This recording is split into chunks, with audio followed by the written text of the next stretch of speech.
Megastar Chiranjeevi నటిస్తున్న ఖైదీ number 150 చిత్రం తాలూకు మేనియా ఒక్క తెలుగు రాష్ట్రాల్లోనే కాక ఇతర రాష్ట్రాల్లో కూడా బలంగా కనిపిస్తోంది. ఇటీవల వరుసగా రిలీజ్ అవుతున్న ఖైదీ టీజర్ సాంగ్స్ కు సోషల్ మీడియాలో అదిరిపోయే రెస్పాన్స్ వస్తోంది. చిరు దశాబ్దం తర్వాత వెండితెరపై కనిపిస్తుండటంతో సహజంగానే ఖైదీపై భారీ అంచనాలున్నాయి.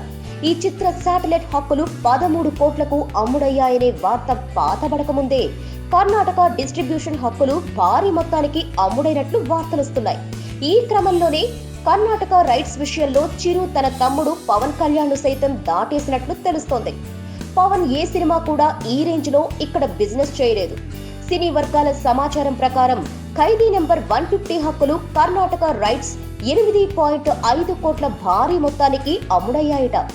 దీన్ని బట్టి మెగా రీ ఎంట్రీ సినిమాకు ఎంతటి క్రేజ్ ఉందో స్పష్టంగా అర్థమవుతోంది. గత రికార్డులను పోల్చి చూస్తే కర్ణాటకలో ఇప్పటి వరకు మరే తెలుగు సినిమా ఇంతటి భారీ ధరకు అమ్ముడవలేదు. ఇక ప్రీ రిలీజ్ బిజినెస్ లోనే ఈ రేంజ్ లో రికార్డు బద్దలు కొడుతున్న చిరు రేపు సినిమా రిలీజ్ అయ్యాక ఏ రేంజ్ లో కలెక్షన్ల సునామీ క్రియేట్ చేస్తాడో చూడాలి.